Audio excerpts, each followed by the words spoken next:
Hello नमस्कार, स्वागत है आपका हरियाणा स्टडी आईक्यू के इस चैनल पर। हरियाणा स्टडी आईक्यू पर एक नई शुरुआत। जी हाँ, आप थंबनेल पर भी देख रहे हैं, एक नई शुरुआत एक नए भरोसे के साथ। जी हाँ, इस नई शुरुआत में स्टडी आईक्यू जो पीसीएस है, यानी कि जो हरियाणा स्टडी आईक्यू का जो चैनल है, जो पीसीएस का एक सेगमेंट है, तो इस पीसीएस के हरियाणा स्टडी आईक्यू के चैनल पर आपके लिए एक नई शुरुआत होने जा रही है। जी हाँ, इस नई शुरुआत में हरियाणा स्टडी आईक्यू के जो भी एस्पिरेंट्स हैं, जो भी हरियाणा कह सकते हैं सिविल सर्विस या हरियाणा पीएससी की तैयारी कर रहे हैं, उनके लिए एक नई जो ये योजना है वो हम लोग यहाँ पर लेकर आ रहे हैं। ठीक है, यहाँ पर प्रीलिम्स प्लस मेंस दोनों को साथ में लेकर चलने वाली सीरीज। ठीक है, इस पर थोड़ा सा बात करते हैं और फिर उसके बाद हम लोग आज की जो हमारी क्लास होगी उसको हम लोग स्टार्ट करेंगे। सबसे पहले मैं आपको बता दूं कि यहाँ पर क्या क्या चीजें होने वाली। तो यहाँ पर याद रखिएगा, प्रीलिम्स और मेंस की दो अलग अलग सीरीज है। जी हाँ, प्रीलिम्स की जो सीरीज है उसका नाम है कुरुक्षेत्र, और उसके साथ साथ जो मेंस की सीरीज है उसका नाम है द्रोण सीरीज। जी हाँ, तो मेंस सीरीज और उसके साथ साथ प्रीलिम्स सीरीज दोनों पर यहाँ पर डिस्कशन होगा, दोनों पर बात होगी। लेकिन क्या क्या चीजें यहाँ पर खास है वो पूरी स्टडी आईक्यू की टीम आपके साथ, या पूरी कह सकते हैं हरियाणा पीसीएस की जो टीम है वो आपके साथ यहाँ पर आपको मिलने वाली है। ठीक है, तो यहाँ पर आपको क्या क्या मिलने वाला है, देखिए सबसे पहले जो चीज़ मिलेगी यहाँ पर वो आपको मिलने वाली है कि भाई सबसे पहले आप क्या देखेंगे, सबसे पहले आप देखेंगे कि ये पूरी टीम है। ठीक है, ये पूरी टीम है, ये पूरी टीम आपके साथ प्रीलिम्स प्लस मेंस के जो दोनों सीरीज हैं, चाहे वो कुरुक्षेत्र सीरीज हो चाहे वो द्रोण सीरीज हो, दोनों पर आपके साथ काम करने वाली। उसके अलावा यहाँ पर यदि आप देखें तो सबसे पहले HPSC HCS 2025-26 Kurukshetra YouTube series है। ठीक है, जो कि मंडे से सैटरडे तक चलेगी। जी हाँ, मंडे से सैटरडे तक की क्लास चलेगी, जिसमें डेली आपकी दो क्लासेस जो आपकी कह सकते हैं कि लाइव होंगी। ठीक है, और दो क्लासेस आपको रिकॉर्डेड फॉर्म में मिलेंगी वीडियो सेक्शन में, वहां पर जाकर आप उसको देख सकते हैं। और यहां पर प्रीलिम्स एक्सक्लूसिव क्लासेस हैं। प्रीलिम्स एक्सक्लूसिव क्लासेस वो होंगी जो आपकी लाइव सेशन होंगे। ठीक है, और जो द्रोण सीरीज है वहां पर आपको मेंस के कोर जो कंटेंट होगा वो आपको देखने को मिलेगा। ठीक है, उसके बाद हम देखें फीचर्स में, तो फीचर्स में मैं आपको बता दूं कि इन फीचर्स में मैंने सबसे पहले ही बताया कि दो आपकी क्या है क्लासेस हैं, दो आपकी क्लासेस मिलेंगी आपको। ये दो क्लासेस कौन सी हैं, तो सबसे पहले जैसा कि मैंने अब बताया, एक आपका है कुरुक्षेत्र। ठीक है, एक है कुरुक्षेत्र, और कुरुक्षेत्र जो है वो प्रीलिम्स स्पेशल सीरीज है। जी हाँ, ये प्रीलिम्स एक्सक्लूसिव सीरीज है। ठीक है, ये प्रीलिम्स पर है। और दूसरी जो सीरीज है वो है आपकी द्रोण सीरीज। जी हाँ, द्रोण सीरीज। और ये जो द्रोण है ये पूरी तरीके से मेंस ओरिएंटेड है। ठीक है, मेंस के जो कोर टॉपिक हैं वहां पर इस सीरीज पर डिस्कशन होगा। ठीक है, उसके बाद मैंने आपको बताया मेंस जो आपका कोर कंटेंट है वो द्रोण सीरीज में आपको मिलने वाला है। ये भी मंडे टू सैटरडे चलेगी। और उसके साथ साथ तीसरी चीज जो आपको यहां पर देखने को मिलेगी, सैटरडे और संडे को आपकी मैराथन क्लासेस भी आपको देखने को मिलने वाली है। ठीक है, तो ये पूरा एक सिस्टमेटिक ढंग से पूरा एक प्लान किया गया है, चीज़ों को प्रिपेयर किया गया है। और आपके लिए खासकर एचसीएच एसपीएससी जो 2025-26 है, जिसका अभी तक नोटिफिकेशन तो नहीं आया है लेकिन आगे नोटिफिकेशन आपको देखने को मिलेगा, और आपके लिए बहुत ही एक्सक्लूसिव सीरीज होने वाली है ये हमारी कुरुक्षेत्र और द्रोण सीरीज। तो चलिए स्टार्ट करते हैं आज का पहला टॉपिक। और ये जो पहला टॉपिक होगा, ये टॉपिक मैंने आपके लिए रखा है, ये टॉपिक जो मैंने आपके लिए रखा है ये है आपका गवर्नमेंट ऑफ इंडिया एक्ट 1935। ये जो पूरी सीरीज है, चाहे वो द्रोण सीरीज हो चाहे वो कुरुक्षेत्र सीरीज हो, दोनों में मैं आपके साथ जो कह सकते हैं कि सब्जेक्ट आपके साथ कह सकते हैं डिस्कस करूंगा वो होगा इंडियन पॉलिटी का। जी हाँ, इंडियन पॉलिटी का जो सेगमेंट है वो मैं आपके साथ डिस्कस करूंगा। और द्रोण सीरीज में जो पहला लेक्चर होने वाला है वो मेंस ओरिएंटेड जो आपका पहला लेक्चर होने वाला है, वो द्रोण सीरीज का पहला लेक्चर है गवर्नमेंट ऑफ इंडिया एक्ट 1919 और 1935 का। ठीक है, one of the most important feature, one of the most important topic of the constitutional development, यानी जो संवैधानिक विकास क्रम है, उस संवैधानिक विकास क्रम के दो सबसे महत्वपूर्ण जो अधिनियम है उनको यहां पर हम लोग डिस्कस करने वाले हैं। ठीक है, तो चलिए स्टार्ट कर लेते हैं आज का ये सेशन, आज की ये क्लास, जिस क्लास में हम पूरी तरीके से बात करेंगे आपसे गवर्नमेंट ऑफ इंडिया एक्ट 1919 और 1935 के बारे में। दोस्तों सबसे पहले यदि हम देखें भारत में संवैधानिक विकास क्रम, तो भारत में कॉन्स्टिट्यूशनल डेवलपमेंट की शुरुआत 1773 से हो जाती है, फ्रॉम द रेगुलेटिंग एक्ट 1773। अब आपके दिमाग में प्रश्न होगा कि सर जब वहां से स्टार्ट हो जाती है तो हमने वहां से स्टार्ट क्यों नहीं किया। तो यहां पर मैं आपको बता दूं कि हमने पहले ही कहा कि जो द्रोण सीरीज होगी यहां पर हम लोग मेंस ओरिएंटेड चीजों को डिस्कस करेंगे। अब आपके दिमाग में होगा क्या sir regulating act men's oriented नहीं है? बिल्कुल, वहां से भी मेंस में प्रश्न आ सकते हैं, लेकिन यहां से मेंस में प्रश्न आने की संभावना ज्यादा होती है। ठीक है, अब यहां पर जब कॉन्स्टिट्यूशनल डेवलपमेंट की बात करते हैं तो पहला प्रश्न तो यही आपके दिमाग में होता है कि सर ये कॉन्स्टिट्यूशनल डेवलपमेंट होता क्या है? What is constitutional development? संवैधानिक विकास क्रम क्या होता है? जब हम संवैधानिक विकास क्रम की बात करते हैं तो संवैधानिक विकास क्रम में भारत में औपनिवेशिक काल में, भारत में जो कॉलोनाइजेशन पीरियड था, उस कॉलोनाइजेशन पीरियड में हम धीरे धीरे अपने कॉन्स्टिट्यूशन को बनाने के तरफ अग्रसर हो रहे थे, कॉन्स्टिट्यूशन की तरफ बढ़ते जा रहे थे, जहां हम अपना स्वयं का शासन देखते थे, स्वयं के द्वारा बनाए गए कानूनों को देखते थे। और वहां पर हमारी जो वहां तक पहुंचने की जो जर्नी है, वहां तक पहुंचने की जो यात्रा है, इसी विकास यात्रा को, इसी डेवलपमेंट की जर्नी को संवैधानिक विकास क्रम के नाम से जाना जाता है। इसमें कई सारे एक्ट आपको दिखाई देंगे जिनकी शुरुआत 1773 से होगी। आफ्टर 1773 यहां पर आपको एक एक्ट ऑफ सेटलमेंट दिखाई देगा 1781 का। देन आपको पिट्स इंडिया एक्ट 1784 दिखाई देगा। आफ्टर पिट्स इंडिया एक्ट 1784 यहां पर चार आपको चार्टर एक्ट दिखाई देंगे। Charter act 1793, charter act 1813, charter act 1833 and charter act 1853। And after charter act यहां पर आपको दिखाई देगा भारत शासन अधिनियम 1858। जी हाँ, जिसको हम गवर्नमेंट ऑफ इंडिया एक्ट 1858 कहते हैं, जो भारत में 1857 की क्रांति के तुरंत बाद आपको देखने को मिलता है। उसके बाद की कहानी को यदि हम बढ़ते क्रम में देखें तो 1861 में आपको इंडियन काउंसिल एक्ट दिखाई देगा।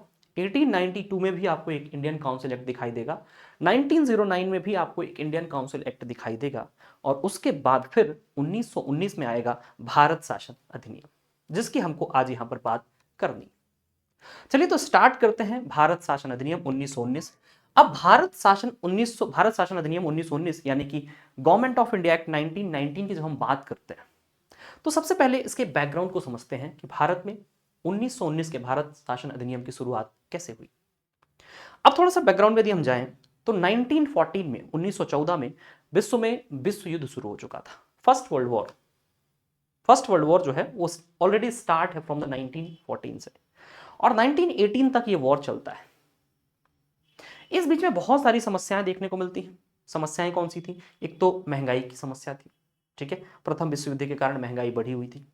दूसरी चीज, इस समय यहां पर आप देखोगे तो भारत में स्वतंत्रता जो आंदोलन है वो धीरे धीरे बढ़ता जा रहा है। इसी बीच में मॉन्टेग्यू एक व्यक्ति हैं, ठीक है, जो भारत सचिव है, secretary of state. And the secretary of state, the post of secretary of state was introduce on 1858। ये वही पोस्ट है जो 1858 के भारत शासन अधिनियम में भारत में इंट्रोड्यूस की गई थी।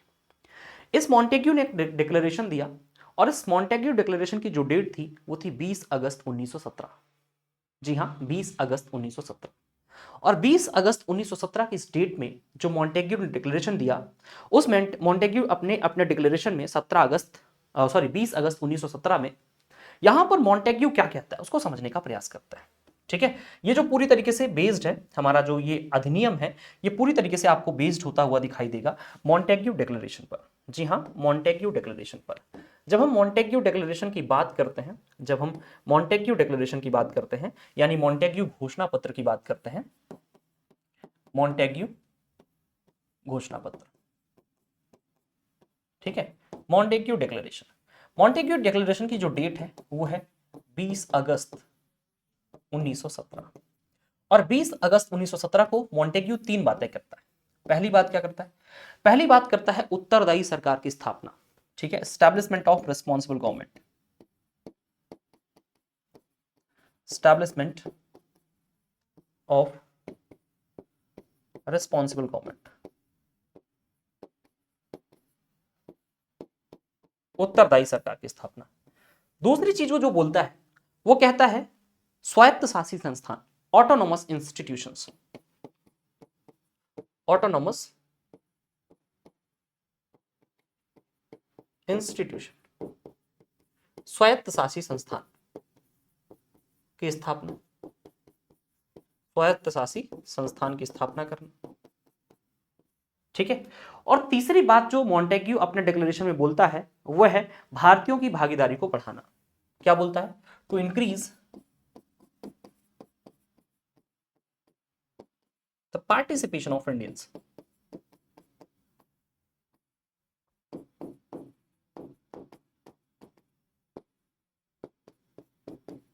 Of Indians. ठीक है, ये तीन चीजें कहता है। कौन कहता है? मॉन्टेग्यू अपने डिक्लेरेशन। और इसी मॉन्टेग्यू के डिक्लेरेशन को बेस बनाकर 1919 में ब्रिटिश संसद ने भारत शासन अधिनियम 1919 पारित कर दिया। फर्स्ट वर्ल्ड वॉर में ब्रिटेन भारतीयों का सहयोग चाहता था और भारतीयों का सहयोग मिला भी था। और ब्रिटिश सरकार ने इस चीज का वादा किया था, इस चीज का प्रॉमिस किया था कि हम आपके लिए कुछ ना कुछ रिफॉर्म करेंगे। उसी रिफॉर्म के आधार पर मॉन्टेग्यू डिक्लेरेशन आया था और उसी मॉन्टेग्यू डिक्लेरेशन को आधार बनाकर 1919 में भारत शासन अधिनियम को ब्रिटिश संसद ने पारित किया था। और भारत शासन अधिनियम जो पारित हुआ, जिसको हम भारत शासन अधिनियम 1919 कहते हैं, ये भारत शासन अधिनियम 1919 जो पारित हुआ, ये इसको गवर्नमेंट ऑफ इंडिया एक्ट 1919 कहा जाता है। ठीक है। और इसमें हमने क्या कहा है कि टोटली बेस्ड ऑन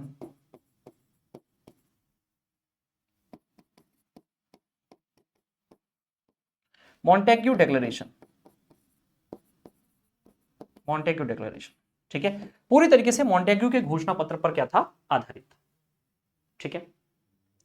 अब ये जो मॉन्टेग्यू है, ये मॉन्टेग्यू जो है, यहां पर मॉन्टेग्यू नाम का जो व्यक्ति है वो उस समय का क्या है? भारत सचिव है। कौन है? भारत सचिव, जिसको हम कहते हैं सेक्रेटरी ऑफ स्टेट। और जो चैम्सफोर्ड है, ये चैम्सफोर्ड नाम का जो व्यक्ति है, ये उस समय का वायसराय है। क्या है? वायसराय। और इन्हीं को मिलाकर इसको क्या कहा जाता है? Montagu Chelmsford reform. और मॉन्टेग्यू चैम्सफोर्ड रिफॉर्म के साथ साथ इसको हम भारत शासन अधिनियम 1919 भी कहते हैं। और ये 1919 का पारित हुआ अधिनियम, ये लागू कब से होता है? इंप्लीमेंट कब से होता है? ये लागू होता है 1921 से। 1921, ठीक है। 1921 से ये क्या हो जाता है? लागू हो जाता है। अब 1921 से ये जब लागू हो गया, तो अब बात यहां पर ये आती है कि sir, what are the provisions of the Montagu Chelmsford reform? ठीक है, इस मॉन्टेग्यू चैम्सफोर्ड रिफॉर्म के प्रोविजंस कौन से थे, प्रावधान कौन से थे? तो चलिए जानते हैं आपके 1919 का जो एक्ट है उसके प्रोविजंस कौन से थे, उसके प्रावधान कौन से थे, उनमें कौन सी चीजें लाई गई थी, और जो 1921 से लागू हुआ उसके क्या प्रभाव हुए, उनको भी हम लोग यहां पर देखने का प्रयास करेंगे। ठीक है। यहां पर यदि हम देखें तो सबसे पहली चीज यहां पर जो आती है वो आती है द्विसदनात्मक विधायिका, by cameral legislature. So what is by cameral legislature? At that time our parliament is also bicameral. There is Lok Sabha and Rajya Sabha. There is Council of State and House of Commons. ठीक है। इसी को by cameral कहा जाता है कि जब किसी विधायिका में, जब किसी लेजिस्लेचर में दो हाउस हो जाता है, जैसे हम भारतीय संसद में देखते हैं कि लोकसभा और राज्यसभा मिलाकर दो हाउस हैं, उसी को हम बाई कैमरल कहते हैं, द्विसदन कहते हैं, या द्विसदनीयता भी कहते हैं, बाई कैमरलिज्म भी कहते हैं। इसके पहले केवल और केवल एक लेजिस्लेटिव काउंसिल हुआ करती थी और एक एग्जीक्यूटिव काउंसिल हुआ करती थी। और लेजिस्लेटिव काउंसिल में एक ही चीज हुआ करती थी, इसको हम केंद्रीय विधान परिषद कहते थे, सेंट्रल लेजिस्लेटिव काउंसिल कहते थे। और that central legislative council was formed on 1853। वो 1853 में बनी थी। अब वो 1853 में जो central legislative assembly, central legislative council बनी थी, केंद्रीय विधान परिषद बनी थी, उस केंद्रीय विधान परिषद का काम कानून बनाना था। वो पूरे भारत के लिए कानून बनाती थी, वो भारत जो ब्रिटेन के कंट्रोल में हुआ करता था, जिसको हम ब्रिटिश भारत कह सकते थे। बट अब 1919 में बाई कैमरलिज्म का कॉन्सेप्ट आ गया।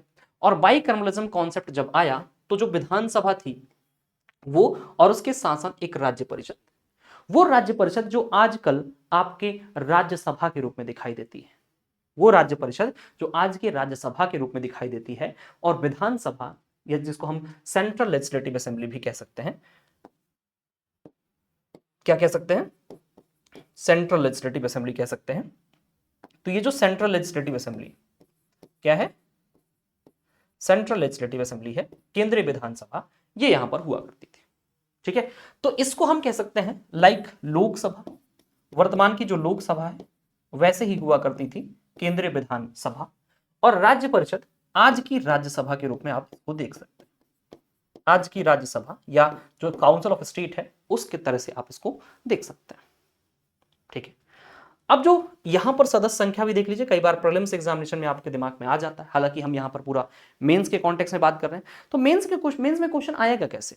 मेंस में क्वेश्चन हो सकता है सीधा पूछ लिए कि what are the provisions of the 1919 act, 1919 के अधिनियम के क्या प्रावधान थे।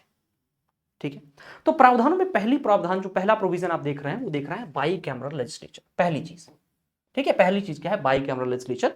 और बाई कैमरल में एक है राज्य परिषद जिसको हम काउंसिल ऑफ स्टेट कहते हैं, और एक है केंद्रीय विधानसभा जिसको हम सेंट्रल लेजिस्लेटिव असेंबली कहते हैं।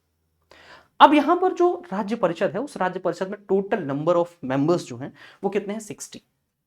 And out of 60, 34 members were elected and 26 members were nominated. इन 60 में से 34 सदस्य निर्वाचित होते थे और 26 सदस्य मनोनीत किए जाते थे। ठीक है, यह निर्वाचन वयस्क मताधिकार के आधार पर नहीं था। यह जो इलेक्शन था यह एडल्ट फ्रेंचाइज के बेसिस पर नहीं था। ठीक है, यह वयस्क मताधिकार के आधार पर नहीं था, यह बात आपको ध्यान में रखनी है। वहीं अदर साइड 145 मेंबर में से 104 104 सदस्य निर्वाचित हैं, इलेक्टेड हैं, and only 41 members were nominated in the central legislative assembly. ठीक है, आज भी आप देखते हैं लोकसभा में आपको ज्यादा मेंबर्स दिखाई देते हैं, अप्रोक्सीमेटली 543 का इलेक्शन होता है। ठीक है, और यहां पर 250 मैक्सिमम नंबर 250 और वहां पर मैक्सिमम नंबर 550 है। तो आज भी लोकसभा में ज्यादा है, उस टाइम पर भी जो लोकसभा वाली संस्था थी केंद्रीय विधानसभा, वहां पर ज्यादा लोग होते थे, और राज्य परिषद पर यानी जो राज्यसभा का पुराना इतिहास हम देख रहे हैं वहां पर मेंबर्स के नंबर्स कम होते थे। ठीक है, दूसरे प्रोविजन पर आता है। दूसरा प्रोविजन क्या कहता है? दूसरा प्रोविजन कहता है appointment of high commissioner to assist secretary of state.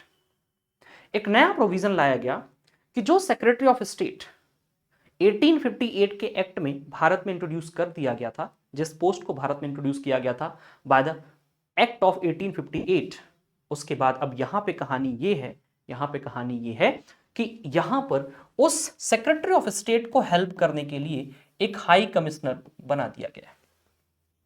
ठीक है, एक हाई कमिश्नर बना दिया गया है। मेरा आपसे प्रश्न ये है जो आपको कमेंट करके बताना है, who was the first high commissioner and who was the first secretary of state of India. Prelims examination में हो सकता है आपसे पूछ लिया जाए। ठीक है, तो पहली चीज क्या हुई? By cameral legislature. दूसरी चीज क्या दिखाई दे रही? दूसरी चीज दिखाई दे रही कि वो सेक्रेटरी ऑफ स्टेट जो भारत में काम करता था, जो ब्रिटिश संसद के प्रति उत्तरदायी था, ब्रिटिश पार्लियामेंट के प्रति रिस्पॉन्सिबल था, अब वहां पर उसको असिस्ट करने के लिए एक उच्चायुक्त या हाई कमिश्नर का पोस्ट यहां पर क्या किया गया है? इंट्रोड्यूस कर दिया गया है। ठीक है, third point, expansion of communal electoral system for Sikh, Christians, Anglo Indians and Europeans. Now the question is what is the communal election. ये कम्युनल इलेक्शन क्या है? सांप्रदायिक निर्वाचन क्या है? सांप्रदायिक निर्वाचन के जनक के रूप में जाना जाता है आपके लॉर्ड मिंटो को। ठीक है, Lord Minto was the father of the communal election. 1909 के जब एक्ट की बात करते हैं तो 1909 यानी 1909 का जो अधिनियम था, उस 1909 के अधिनियम का सबसे इंपॉर्टेंट जो फीचर था वो यही था, कम्युनल इलेक्शन, जिसको हम कहते हैं सांप्रदायिक निर्वाचन, या इसको हम पृथक निर्वाचन भी कहते थे, सेपरेट इलेक्शन भी कहते थे। बट वो सेपरेट इलेक्शन सिर्फ और सिर्फ किसके लिए था? मुस्लिम्स के लिए, जिसको इंट्रोड्यूस किया गया था 1909 के एक्ट में। बट उस मुस्लिम के लिए लाए गए, मुस्लिमों के लिए लाए गए सेपरेट इलेक्शन को अब क्या किया गया? उसको एक्सपांड किया जा रहा है for the Sikh, for Christians, for Anglo-Indians and for the Europeans. Now the question is, what is the separate election? What is the communal election? तो कम्युनल इलेक्शन फॉर मुस्लिम की जब बात हुई थी तो वहां पर यह कहा गया था कि यदि किसी कम्युनिटी से किसी पर्टिकुलर एरिया से यदि केवल मुस्लिम कैंडिडेट इलेक्शन में कैंडिडेट होता है, then only Muslim members have a right to vote Muslim candidate. यदि मुस्लिम कैंडिडेट है, मुस्लिम कैंडिडेट चुनाव लड़ रहा है, तो चुनाव में वोट डालने का अधिकार सिर्फ और सिर्फ मुस्लिम वोटर्स को होगा। That is called separate election. And who was the father of the separate election? That is Lord Minto. And firstly, the communal election, the separate election was introduced on 1909 Act that was called Marle-Minto Reform. That was called Marle-Minto Reform and that was called the 1909 Council Act, 1919 का परिषद अधिनियम। ठीक है, अब यहां पर सीधी सीधी बात आई कि हम यहां पर क्या करें, एक्सपांशन कर रहे हैं। पूछा जाएगा कि किन चीजों में, किस एक्ट में सिख, क्रिश्चियन और एंग्लो इंडियंस और यूरोपियंस के लिए क्या किया गया था, एक्सपांशन किया गया था। तो आप बता दोगे 1919 का जो अधिनियम है, यहां पर एक्सपांशन हम लोगों ने कर दिया था। ठीक है, कितने पॉइंट हो गए, 3 पॉइंट। चौथे पॉइंट पर आते हैं। चौथा पॉइंट क्या कह रहा है, direct electoral system, voting for women also, प्रत्यक्ष निर्वाचन प्रणाली और महिलाओं को भी मताधिकार प्राप्त हो गए थे। ठीक है, लेकिन ये जो डायरेक्ट इलेक्शन की बात है, ये अभी पूरी तरीके से सबके लिए उपलब्ध नहीं थी। ये बात आपको ध्यान में रखनी है। ये जो डायरेक्ट इलेक्शन की बात थी, ये पूरी तरीके से यहां पर अभी सबके लिए उपस्थित नहीं थी।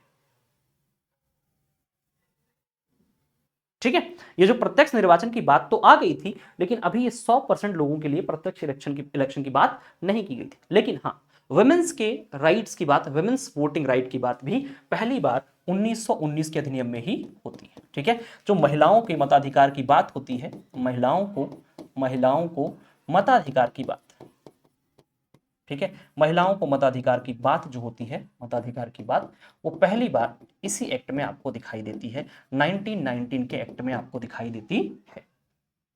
ठीक है, तो ये चीजें भी आपके लिए हो जाएंगी। डायरेक्ट इलेक्टोरल सिस्टम को इंट्रोड्यूस किया जाता है, but it's not a adult franchise, universal adult franchise ये नहीं है। सबके लिए वोटिंग राइट्स अभी आपको नहीं मिले। ठीक है, लेकिन हाँ, वुमेन्स राइट्स को भी यहां पर क्या कर दिया गया है, वुमेन राइट्स को भी यहां पर, या वुमेन के वोटिंग राइट्स को भी यहां पर इंट्रोड्यूस कर दिया गया।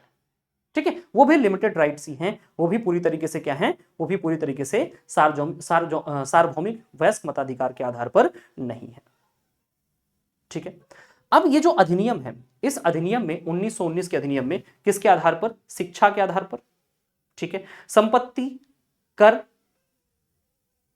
ठीक है, किसके किसके आधार पर, संपत्ति कर या शिक्षा के आधार पर, प्रॉपर्टी, टैक्स और एजुकेशन के बेसिस पर यहां पर लिमिटेड इलेक्शन की शुरुआत हुई है। किसके बेसिस पर, एक तो प्रॉपर्टी, ठीक है, एक तो प्रॉपर्टी, दूसरा टैक्स और तीसरा आपका कह सकते हैं संपत्ति कर और एजुकेशन, यानी कि आपका संपत्ति के साथ साथ कर और कर के साथ साथ शिक्षा, इनके आधार पर सीमित निर्वाचन की शुरुआत हो जाती है। सीमित प्रत्यक्ष निर्वाचन की शुरुआत, लिमिटेड डायरेक्ट इलेक्शन की शुरुआत यहां पर आपको दिखाई दे जाती है। निर्वाचन की शुरुआत आपको यहां पर दिखाई दे जाती है। ठीक है, तो ये पॉइंट आपके लिए एक वैलिड पॉइंट हो जाएगा इस एक्ट में। ठीक है, इस एक्ट में ये भी एक आपका वैलिड पॉइंट आपको दिखाई दे जाएगा। ठीक है, अब अगली जो चीज है वो है द्वैध शासन की स्थापना, एस्टैब्लिशमेंट ऑफ डायरची। एस्टैब्लिशमेंट ऑफ डायरची को समझने के पहले हम यहां पर समझेंगे संघात्मक शासन व्यवस्था। ठीक है, जो फेडरल फीचर है वो भी हमको पहली बार यहीं पर दिखाई देता है। ठीक है, कौन सा फीचर, फेडरल फीचर भी हमको यहां पर पहली बार दिखाई देता है, फेडरल फीचर्स। ठीक है, संघात्मक व्यवस्था, संघात्मक व्यवस्था। ठीक है, तो संघात्मक व्यवस्था को पहली बार कब इंट्रोड्यूस किया जाता है, संघात्मक व्यवस्था को पहली बार इंट्रोड्यूस किया जाता है इसी 1909 के एक्ट, 1919 के एक्ट में। कैसे, यहां पर जो 1919 का एक्ट है, इसके तौर पर ही पहली बार विधायी विषयों का बंटवारा होता है। ठीक है, यहां पर हम क्या कहेंगे, इसका मतलब क्या होता है, विधायी विषयों का बंटवारा, विधायी विषयों का,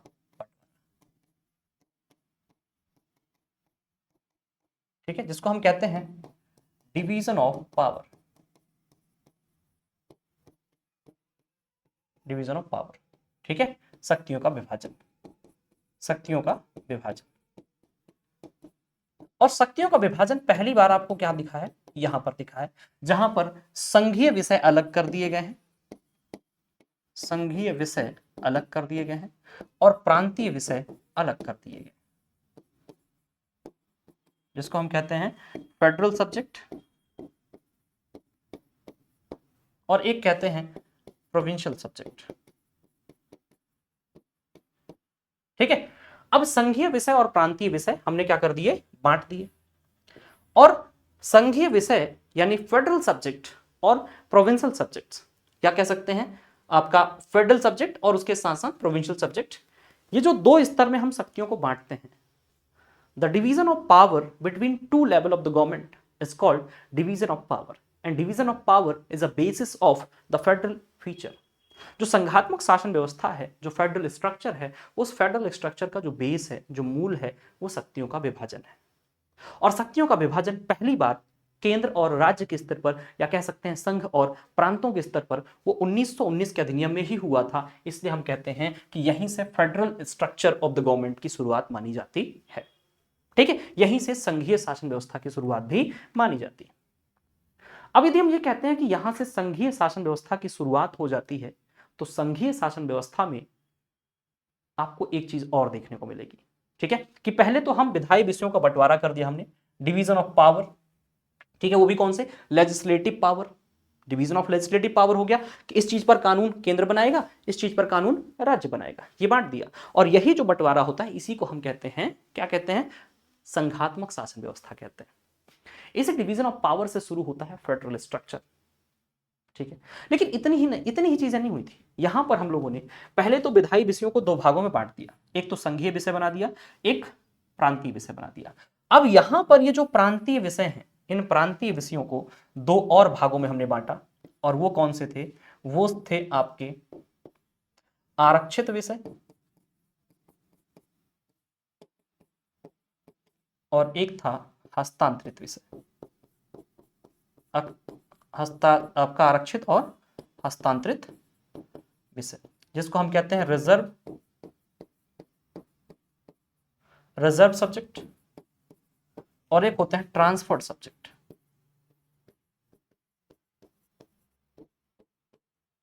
हस्तांतरित विषय और आरक्षित विषय।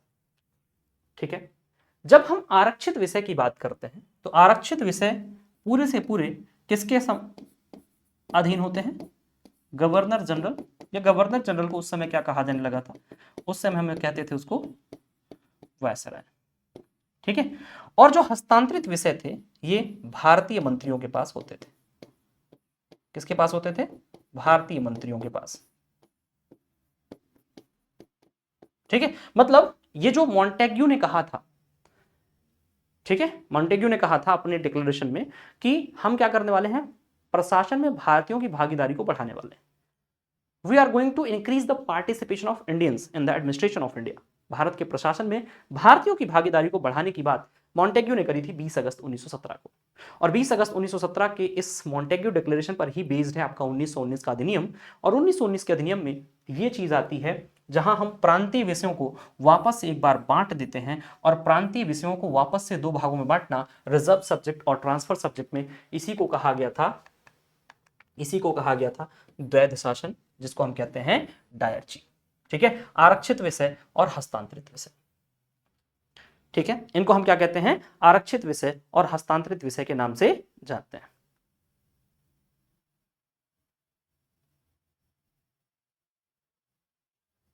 ठीक है,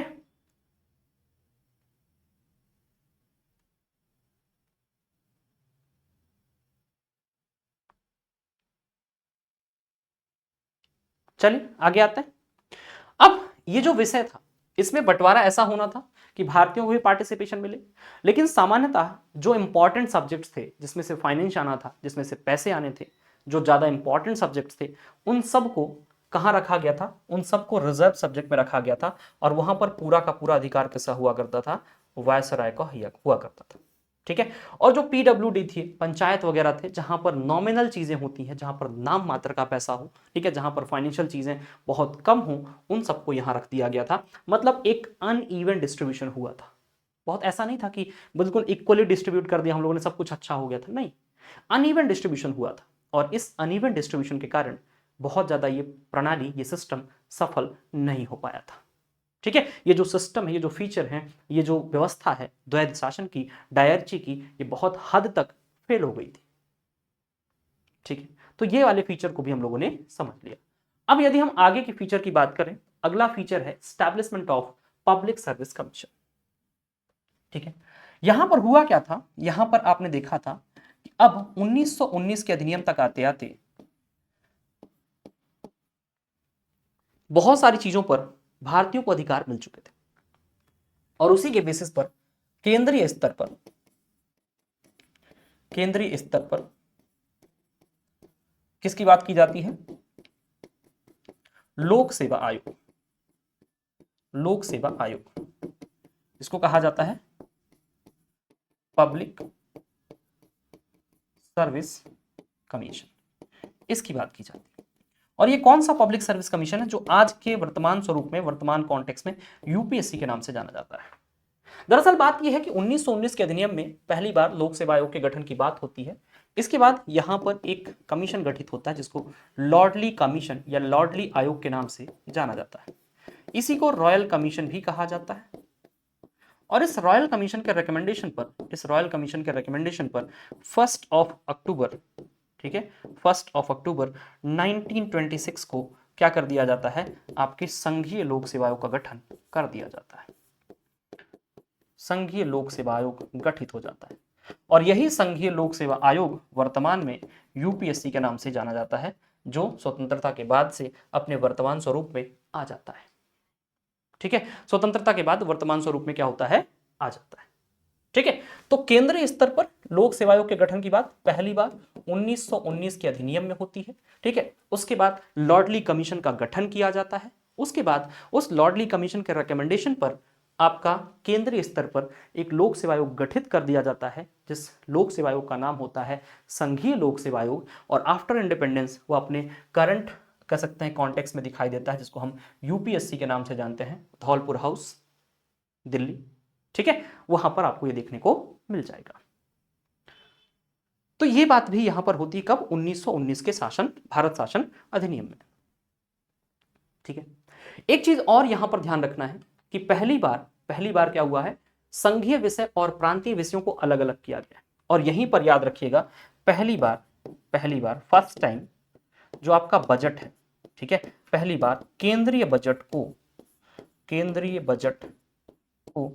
प्रांतीय बजट से अलग कर दिया गया है।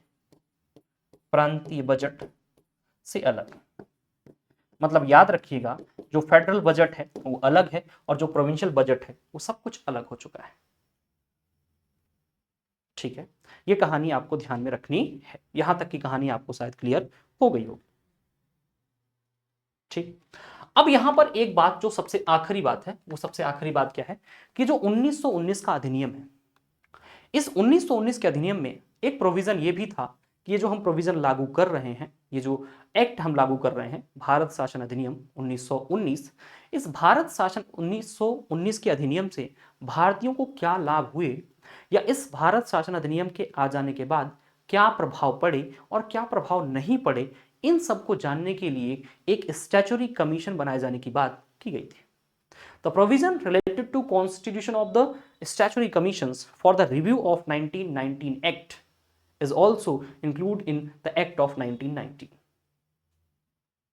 ठीक है, 1919 के भारत शासन अधिनियम के लागू होने के बाद उसका प्रभाव क्या हुआ, उसकी समीक्षा करने के लिए एक वैधानिक आयोग के गठन करने की बात उसी अधिनियम में कर दी गई थी कि आज से 10 साल के बाद हम एक आयोग बनाएंगे और वो आयोग इस पूरे अधिनियम की समीक्षा करेगा, रिव्यू करेगा कि जितनी बातें हम लोग इससे एक्सपेक्ट कर रहे थे उन चीजों में कितनी चीजें फुलफिल हुई हैं और कितनी चीजें फुलफिल नहीं हुई। ठीक है, अब 1919 के अधिनियम में जो स्टैच्यूटरी कमीशन बनाए जाने की बात थी, उसी कमीशन को साइमन कमीशन के नाम से जाना जाता है। अब ये साइमन कमीशन वैसे तो बनना था 1929 में, क्योंकि 10 साल बाद बनने वाला था, लेकिन 1927 में ही इसको कॉन्स्टिट्यूट कर दिया गया। 1927 में क्या हो गया, साइमन कमीशन का गठन हो गया। साइमन कमीशन की रिपोर्ट आई, कब आई रिपोर्ट आई 1928 में। साइमन कमीशन भारत आ गया। और साइमन कमीशन क्यों आया था, फॉर द रिव्यू ऑफ, उसकी ड्यूटी क्या थी, the duty of the Simon Commission was review the act of 1919 provision. 1919 के प्रावधानों को रिव्यू करना, 1919 के प्रावधानों की समीक्षा करना, इसका एक प्रमुख या कह सकते हैं प्राइमरी ड्यूटी थी, प्राथमिक दायित्व था, प्राथमिक कर्तव्य था। ठीक है, बट इस साइमन कमीशन का बहुत ज्यादा विरोध हुआ। The question is what are the reason behind the oppose of the Simon Commission. Simon Commission को अपोज क्यों कर रहे थे लोग, साइमन कमीशन का विरोध क्यों कर रहे थे लोग, what was the reason? The reason was all the member of Simon Commission was English. ठीक है, सब के सब इंग्लिश थे, सब के सब अंग्रेज थे, और सब के सब जब अंग्रेज थे तो फेयर रिव्यू पॉसिबल नहीं था। ऐसा भारतीयों का कहना है कि यदि मेरे घर का रिव्यू आपको करना है, उस रिव्यू करने के लिए मेरे घर के मेंबर का होना जरूरी है। आप खुद समझिए, मेरे घर में यदि कोई रिफॉर्म हुआ है, कोई रिफॉर्म करवाया गया है, तो रिफॉर्म क्या हुआ है और क्या नहीं है वो बेहतर तरीके से मैं बता सकता हूं। कोई बाहर से आया हुआ व्यक्ति मेरे घर की चीजों को नहीं बता पाएगा। सेम वही चीज 1919 का जो एक्ट है वो भारत में इंप्लीमेंट हुआ था, और उससे क्या लाभ हुए हैं, क्या लाभ नहीं हुए हैं, क्या पॉजिटिव पक्ष है, क्या नेगेटिव पक्ष है, ये बताने का सबसे ज्यादा अनुभव जो होगा वो किसके पास होगा, भारत के व्यक्ति के पास होगा। लेकिन इस साइमन कमीशन में किसी भी एक सिंगल मेंबर को, सिंगल इंडियन मेंबर्स को इंक्लूड नहीं किया गया था, because there were no member, no Indian members in the Simon Commission. That's why the Indians oppose the Simon Commission. And बहुत सारे स्लोगन्स भी लगाए गए, Simon go back, Simon go back का स्लोगन लगाया गया। ठीक है, लेकिन ब्रिटेन नहीं माना, ब्रिटेन की सरकार नहीं मानी। साइमन कमीशन ने अपने रिपोर्ट भी दे दी। 1927 में कॉन्स्टिट्यूट, 1928 में भारत आया, 28 में रिपोर्ट दे दी, और रिपोर्ट में क्या क्या चीजें निकल कर आई यहां पर आप देख सकते हैं। साइमन कमीशन 1927 के रिकमेंडेशन क्या थे? पहली चीज, एबोलिशन ऑफ डायरची। उन्होंने कहा कि एबोलिशन ऑफ डायरची मतलब द्वैध शासन को क्या कर दिया जाए, समाप्त कर दिया जाए। ठीक है, उन्होंने पहली चीज जो कही वो क्या कही कि भाई द्वैध शासन को क्या कर दीजिए, समाप्त कर दीजिए, द्वैध शासन को समाप्त करना। ठीक है भाई। दूसरी चीज कही, federal system of government should be introduce in India. Federal system of government, वही फेडरल सिस्टम ऑफ गवर्नमेंट का मतलब है जहां पर division of power between central and provinces, जहां पर केंद्र और प्रांत के बीच में शक्तियों का बंटवारा हो, ऐसे सिस्टम को इंट्रोड्यूस किया जाना चाहिए जो ऑलरेडी इंट्रोड्यूस हो चुका था, जहां पर हमने विधायी विषयों को प्रांतीय विषय और संघीय विषयों में बांट दिया था। और यहां पर यह भी मैंने आपको बताया था कि वापस से जो प्रांतीय विषय थे उनको फिर से एक बार ट्रांसपोर्ट सब्जेक्ट और आपकी रिजर्व सब्जेक्ट्स में हम लोगों ने बांटा था। ठीक है, बट यहां पर वो सीधे कह रहे हैं कि the federal system of government should be introduce in India. ये रिकमेंडेशन है किसकी, साइमन कमीशन की। Third, extended voting rights. वो कह रहे हैं कि वोटिंग राइट जो अभी लिमिटेड है इसको बढ़ाइए। ठीक है, वोटिंग अधिकार, वोट का अधिकार जो है इसको बढ़ाने की बात करता है कौन, साइमन कमीशन। उसके बाद कहता है सेपरेट मुस्लिम इलेक्टोरेट्स, मुस्लिमों के लिए सेपरेट इलेक्टोरेट्स की ये भी क्या करता है, रिकमेंडेशन करता है। ठीक है, rejected the separation of Sindh from Bombay. ठीक है, बॉम्बे को सिंध से अलग करने का जो प्रोविजन था या जो आपका प्रस्ताव था उसको रिजेक्ट कर देता है।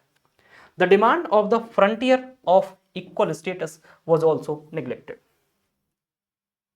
ठीक है, इसको भी नेग्लेक्ट कर दिया जाता है। And rejected 1/3 Muslim seats in the central assembly. Central assembly में 1/3 मुस्लिम सीट्स को भी क्या कर देता है, रिजेक्ट कर देता है। ठीक है, मुस्लिम लीग की हमेशा से डिमांड थी, ठीक है, मुस्लिम लीग बन चुकी है 1906 में ही, और मुस्लिम लीग की डिमांड है कि जो सेंट्रल लेजिस्लेटिव असेंबली, उस सेंट्रल लेजिस्लेटिव असेंबली के अप्रोक्सीमेटली 1/3 मेंबर्स डायरेक्ट कहां से हो, मुस्लिम कम्युनिटी से हो। इसको रिजेक्ट कर देता है, और ये साइमन कमीशन की रिकमेंडेशन लागू भी कर दी जाती है। और इस साइमन कमीशन क्यों आया था, for the review of the act of 1919 act. ठीक है, तो 1919 के एक्ट में क्या था, क्यों आया था, प्रोविजन क्या थे, और उसकी रिव्यू करने के लिए जो आयोग आया था इसको भी हम लोगों ने देख लिया है। यहां पर क्या क्वेश्चन हो सकते हैं, तो पहला क्वेश्चन जो आपसे हो सकता है कि explain the provision, explain the provisions of the act of 1919।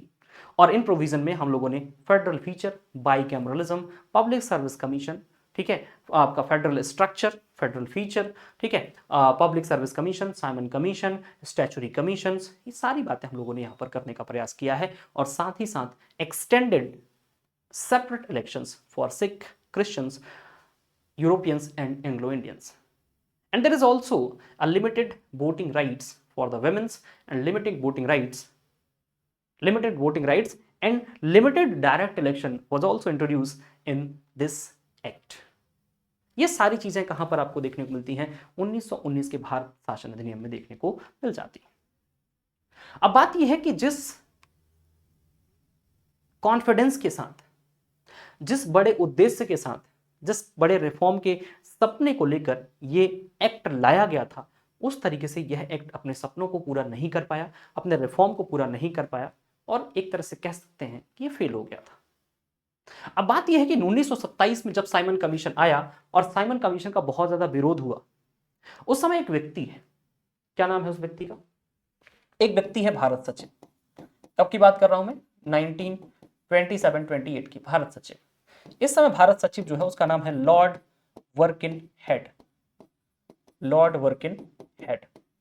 और लॉर्ड वर्किन हेड एक चैलेंज दे देता है, एक चैलेंज देता है। चैलेंज किसको देता है? चैलेंज देता है भारतीयों को। भारतीयों को क्या चैलेंज देता है? कि भारतीय एक ऐसा संविधान बनाकर दिखाएं, एक ऐसी व्यवस्था बताकर दिखाएं जो सारे लोग एक्सेप्ट कर लें। और इस चैलेंज को एक्सेप्ट करता है कौन? इस चैलेंज को एक्सेप्ट करते हैं आपके मोतीलाल नेहरू। और जो मोतीलाल नेहरू हैं वो क्या लेकर आते हैं? मोतीलाल नेहरू लेकर आ जाते हैं नेहरू रिपोर्ट। नेहरू रिपोर्ट। और ये जो नेहरू रिपोर्ट है ये कब की है? नेहरू रिपोर्ट है 1928 की। So let's discuss about the Nehru report. चल, नेहरू रिपोर्ट क्या है? नेहरू रिपोर्ट 1928 में आती है। Motilal Nehru drafted a report called Nehru report. ठीक है, मोतीलाल नेहरू ड्राफ्ट करते हैं, इसीलिए इसको नेहरू रिपोर्ट के नाम से जाना जाता है। ठीक है, Jawaharlal Nehru the son of Motilal Nehru was the secretary of this report. ये इस पूरे रिपोर्ट के सचिव है। कौन? मोतीलाल नेहरू, सॉरी जवाहरलाल नेहरू, जो मोतीलाल नेहरू के बेटे हैं। ठीक है, अब demand for the rights of Hindus only and not the Indians. ठीक है, demanded for the self government of Hindus, demanded for the India as a federation. ऐसे बहुत सारी डिमांड थी जिनको हम यहां पर और अच्छे तरीके से देख सकते हैं। नेहरू रिपोर्ट जो 1928 में आई थी, और ये एक प्रकार से वो जो चैलेंज लॉर्ड वर्किन हेड ने दिया था, उस लॉर्ड वर्किन हेड के चैलेंज को एक्सेप्ट करते हुए मोतीलाल नेहरू ने पेश करी थी। और उसमें उन्होंने कहा था कि पहली चीज तो हमको क्या चाहिए? डोमिनियन स्टेटस चाहिए। क्या चाहिए? Dominion status. डोमिनियन स्टेटस मतलब नेहरू रिपोर्ट तक 1928 तक भारत ने कहीं कोई कंप्लीट स्वराज की बात नहीं करी थी। पूर्ण स्वराज की बात भारत ने अभी तक नहीं करी है। अभी तक भारत ने पूर्ण स्वराज की बात नहीं करी, लेकिन अब समय आ रहा है पूर्ण स्वराज की बात करने का। फंडामेंटल राइट्स की बात करते हैं, मूल अधिकारों की बात करते हैं। ठीक है, फंडामेंटल राइट्स की बात भी होती है उनके नेहरू रिपोर्ट में। By cameral legislature at centre, जो ऑलरेडी हो चुका है 1919 के एक्ट में कि बाई कैमरल होना चाहिए। एक तरफ काउंसिल, स्टेट काउंसिल है, दूसरी तरफ सेंट्रल लेजिस्लेटिव असेंबली है, ऐसा ही होना चाहिए। उनके रिपोर्ट में भी कहा गया कि भारत का जो स्ट्रक्चर हो बाई कैमरल लेजिस्लेचर के बेसिस पर ही क्या होना चाहिए? तैयार होना चाहिए। उसके बाद है division of power between centre and state, जिसको हम कहते हैं फेडरल सिस्टम। मतलब कुल मिला के जो नेहरू रिपोर्ट है वो फेडरल सिस्टम को भी क्या कर रही है? सपोर्ट कर रही है।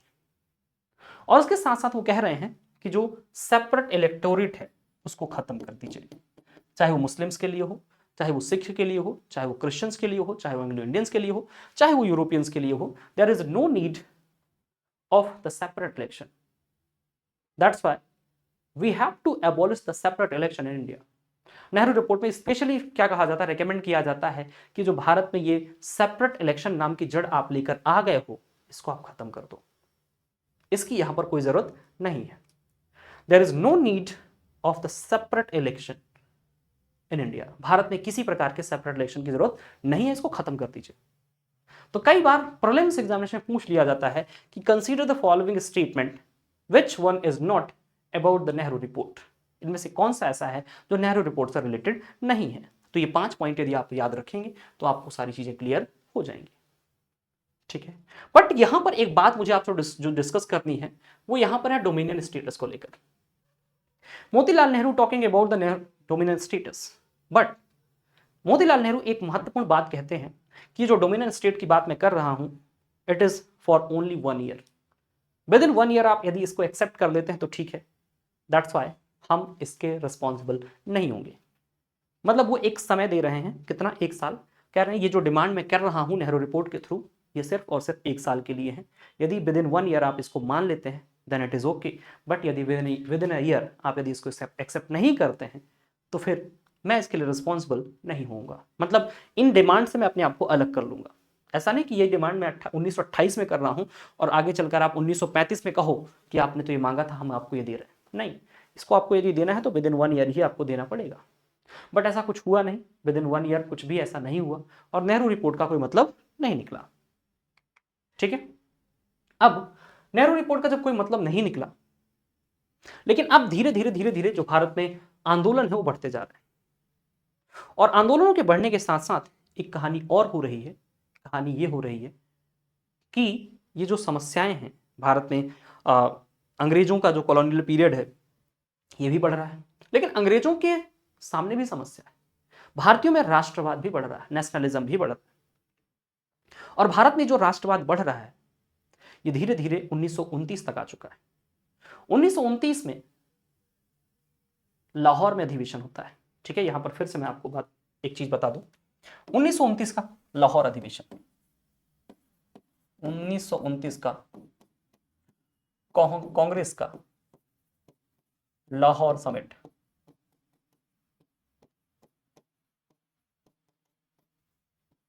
ठीक है, और यहां पर क्या होता है, पूर्ण स्वराज का रेजोल्यूशन आ जाता है, पूर्ण स्वराज का प्रस्ताव। और ये जो पूर्ण स्वराज का प्रस्ताव आता है, रेजोल्यूशन ऑफ कंप्लीट स्वराज,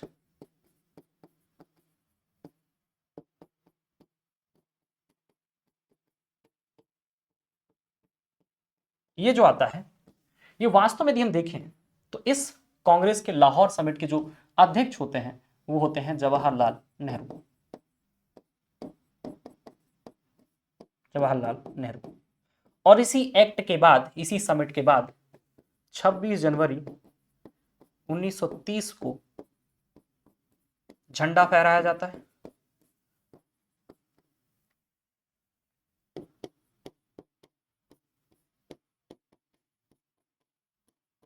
और इसी कारण से हम फिर 26 जनवरी को ही अपना हम संविधान लागू करते हैं 1950 में। पूछा जाता है कि हमने अपने संविधान को 26 जनवरी 1950 को ही क्यों लागू किया, तो उसका रीजन यही था कि लाहौर अधिवेशन के बाद जो हमने कंप्लीट स्वराज का प्रस्ताव पारित किया था, उसके बाद 26 जनवरी 1930 को हमने लाहौर में झंडा फहराया था। ठीक है, और इसी कारण से उस 26 जनवरी को हम याद रखते हैं और 26 जनवरी को हम संविधान को क्या करते हैं, संविधान को लागू करते हैं। और जिस दिन संविधान को लागू करते हैं उसी दिन से हम अपने आप को क्या मानते हैं, रिपब्लिक मान लेते हैं। और इसीलिए हम हर वर्ष 26 जनवरी को क्या मनाते हैं, गणतंत्र दिवस भी सेलिब्रेट करते हैं। ठीक है, ये कहानी आपको याद रखनी। अब 1929 में जब पूर्ण स्वराज पास हो गया, 1930 में झंडा भी फहरा दिया गया। अब अंग्रेजों के मन में यह है कि धीरे धीरे धीरे धीरे नेशनलिज्म बढ़ता जा रहा है। अभी तो ये डोमिनियन स्टेट की बात कर रहे थे, now they are talking about the complete Swaraj. जब वो कंप्लीट स्वराज की बात कर रहे हैं तो यहां पर कहानी बदलने लगती है। और पहली बार ब्रिटेन का जो कह सकते हैं महाराजा है उस टाइम पे, रैमजे मैकडोनाल्ड, वो भारत के सभी लोगों को ब्रिटेन आमंत्रित करता है, इनवाइट करता है, आइए बात करते हैं। और सबसे इंपॉर्टेंट बात, ये जो बात करने के लिए बुलाया जाता है, इसमें सबसे महत्वपूर्ण बात ये थी कि अब तक भारतीय और ब्रिटेन के मध्य कुछ ऐसी बातें होती थी जैसे एक सेवक और एक राजा के बीच में होती है। हम उनके साथ एप्लीकेशन लेकर जाते थे, हम उनके सामने अपनी प्रार्थना लेकर जाते थे और उनसे कहते थे कि सर हमारी ये बात सुन लीजिए। परंतु अब वो समय बीत चुका था, समय अब वहां आ चुका था जहां पर ब्रिटेन हमको अपने आपस में या कह सकते हैं अपनी बराबरी पर बैठाने की बात कर रहा था। और पहली बार भारतीयों से बात करने के लिए भारतीय सभी प्रतिनिधियों को ब्रिटेन बुलाया जाता है। और ये ब्रिटेन बुलाए जाने की जो कहानी थी, इसको गोलमेज सम्मेलन नाम दिया जाता है, round table conference. So now we are discussing about the round table conference. The first round table conference was held on 1930. All the representative of Indians were invited. सब लोग invited थे, बट कांग्रेस ने उस इनविटेशन को accept नहीं किया, महात्मा गांधी ने उस इनविटेशन को एक्सेप्ट नहीं किया। और पहले गोलमेज सम्मेलन जो 1930 में हुआ था, इसमें कांग्रेस और महात्मा गांधी दोनों ही नहीं आए। Because of the absence of Congress, because of the absence of Mahatma Gandhi, the first round table conference was failed. ये कुछ वैसा ही था कि मेरे घर के कॉन्टेक्स्ट में कोई समझौता होना है, मेरे घर के सभी लोगों को बुलाया गया है, मेरे घर के सभी लोग आ भी चुके हैं, लेकिन मेरे घर का जो मुखिया है, मेरे घर का जो हेड है, वो पहुंचा ही नहीं। और जब तक किसी के घर के मुखिया नहीं पहुंचेंगे तब तक किसी प्रकार का डिस्कशन नहीं हो सकता था। So because of the absence of Mahatma Gandhi and absence of Congress members, the round table conference, the first round table conference was failed. Again the second round table conference was started on 1931. But before starting the second roundtable conference, there was a Irwin Gandhi Pact, 1931. Gandhi Irwin pact होता है, और इस Gandhi Irwin pact में गांधी जी को मनाया जाता है कि भैया आप आइए, कहाँ आइए, ब्रिटेन आइए, सेकेंड राउंड टेबल कॉन्फ्रेंस में पार्टिसिपेट कीजिए। And Gandhi was ready to participate in the second round table conference. Mahatma Gandhi and some other Congress members were arrived to Britain for the participation in the second roundtable conference. But there was some issue between the Mahatma Gandhi and Dr. Ambedkar in context of the separate election for the Dalits. दलितों के लिए separate election को लेकर उस second round table conference में जहां पर गांधी पहुंच गए हैं, after Gandhi Irwin pact, Irwin जो वायसराय है भारत का, इरविन मना लेता है कि गांधी जी चलिए, ठीक है, गांधी जी आ भी जाते हैं। But between second round table conference discussion, doctor Ambedkar and Gandhi के बीच में थोड़ा सा इशू हो जाता है, और इशू किस चीज को लेकर होता है? Separate election for the Dalits. The direct question of the Ambedkar to Gandhi, if you are accepting the separate election for Muslim, if you are accepting the separate election for Sikh, Isai, Christians, Anglo-Indians, Europeans, then what is an issue to accept the separate election for the Dalits? But Gandhi was denied. Gandhi deny कर रहे हैं कि हम नहीं कर सकते। गांधी लगातार मना कर रहे हैं कि मैं नहीं कर सकता हूं, ठीक है। गांधी कह रहे हैं हम किसी भी हालात पर, किसी भी कॉन्टेक्स्ट पर हम कभी भी दलितों के लिए सेपरेट इलेक्शन की बात एक्सेप्ट नहीं कर सकते। और इस बात को लेकर थोड़ी सी गहमा गहमी हुई, थोड़ा सा मतलब एक तरह से डिस्कशन जो है वो डिस्कशन थोड़ा सा कह सकते हैं कि एक थोड़ा सा हॉट डिस्कशन हो गया, और गांधी जी गुस्से में सेकेंड राउंड टेबल कॉन्फ्रेंस को छोड़ देते हैं। और Gandhi ji second round table conference को छोड़कर वापस भारत आ जाते हैं, और भारत में वापस स्टार्ट कर देते हैं सिविल डिसओबीडिएंट मूवमेंट। और सिविल डिसओबीडिएंट मूवमेंट जब स्टार्ट करते हैं तो उनको पकड़ लिया जाता है, उनको जेल में डाल दिया जाता है, और जेल कौन सी है? पुणे की यरवड़ा जेल में डाल दिया जाता है, और सेकेंड राउंड टेबल कॉन्फ्रेंस भी फेल हो जाता है, ठीक है। The second round table conference was also failed because of the hot discussion between the Ambedkar and the Gandhi in context of the separate election for the Dalits. But Ramsay MacDonald जो उस समय राजा है, वो फिर से कह रहा है कि एक और राउंड टेबल कॉन्फ्रेंस बुला लेते हैं, and the third round table conference was held on 1932. But again there is no Congress members were arrived to participate in the third round table conference. एक बार फिर से उस थर्ड राउंड टेबल कॉन्फ्रेंस में कोई भी वहां पर नहीं पहुंचता है। किसका? कांग्रेस का। और कांग्रेस के कोई भी मेंबर ना पहुंचने के कारण एक बार फिर से क्या हो जाता है? वो राउंड टेबल कॉन्फ्रेंस फेल हो जाती है। That means all these three round table conference were failed. But थोड़ा बहुत जो भी डिस्कशन हुआ था, जो भी थोड़ी चीजें निकल कर आई थी, उन्हीं चीजों को बेस बनाकर एक व्हाइट पेपर साइन किया जाता है, एक श्वेत पत्र तैयार किया जाता है, और उस श्वेत पत्र में जो चीजें लिखी होती हैं उन्हीं श्वेत पत्र, उन्हीं व्हाइट पेपर को बेस बनाकर 1935 का एक्ट पास कर दिया जाता है। मैंने क्या कहा? मैंने कहा राउंड टेबल कॉन्फ्रेंस हुई, राउंड टेबल कॉन्फ्रेंस में तीनों ही राउंड टेबल कॉन्फ्रेंस फेल हो गई, और तीनों ही राउंड टेबल कॉन्फ्रेंस के फेल होने के बाद थोड़ी बहुत जो भी डिस्कशन हुआ था इन राउंड टेबल कॉन्फ्रेंसेस पर, उन राउंड टेबल कॉन्फ्रेंसेस के डिस्कशन को बेस बनाकर 1935 में एक वाइट पेपर साइन किया जाता है और इस वाइट पेपर के बेसिस पर ही ब्रिटिश संसद 1935 का इंडियन गवर्नमेंट एक्ट या गवर्नमेंट ऑफ इंडिया एक्ट 1935 पास कर देती है। So now the time for the government of India act 1935। 1935 का भारत शासन अधिनियम। अब 1935 का जो भारत शासन अधिनियम है, इसके कॉन्टेक्स्ट में सबसे महत्वपूर्ण बात यह है कि ये 4 अगस्त 1935 को क्या होता है, पारित होता है। The act of 1935 was passed on 4th of August 1945। 4 अगस्त 1935 को पारित होता है और 1935 का भारत शासन अधिनियम one of the most important act of the constitutional development of India, Bharat के संवैधानिक विकास का सबसे महत्वपूर्ण एक्ट है and one of the largest act of the constitutional development of India, Bharat के संवैधानिक विकास क्रम का सबसे महत्वपूर्ण और सबसे बड़ा अधिनियम है। और भारत में एक कंप्लीट रिस्पॉन्सिबल गवर्नमेंट को स्टैब्लिश करने के लिए भारत शासन अधिनियम 1935 को पारित किया जाता है। और याद रखिएगा, यह अब तक का सबसे लंबा अधिनियम था, एक विस्तृत डॉक्यूमेंट था, एक सबसे बड़ा डॉक्यूमेंट था अब तक का, जिसमें कुल 321, एक तरह से कह सकते हैं कि जो भारत शासन अधिनियम 1935 है, भारत शासन अधिनियम 1935, इसमें आप याद रखिएगा 321 अनुच्छेद या 321 धाराएं आप कह सकते हैं, अधिनियम है तो धाराएं लिख लीजिए, 321 धाराएं। और 321 धाराओं के साथ साथ यहां पर 10 अनुसूचियां भी देखने को मिल रही हैं, 10 शेड्यूल भी आपको देखने को मिल रहे हैं। और ये इंपॉर्टेंट इसलिए भी है कि इसको याद रखिएगा, one of the most important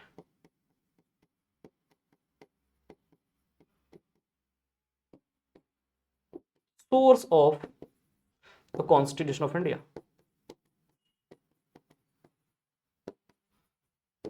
ठीक है, approximately 2/3 articles of Indian constitution were directly taken from the Indian government act 1935, the government of India act 1935।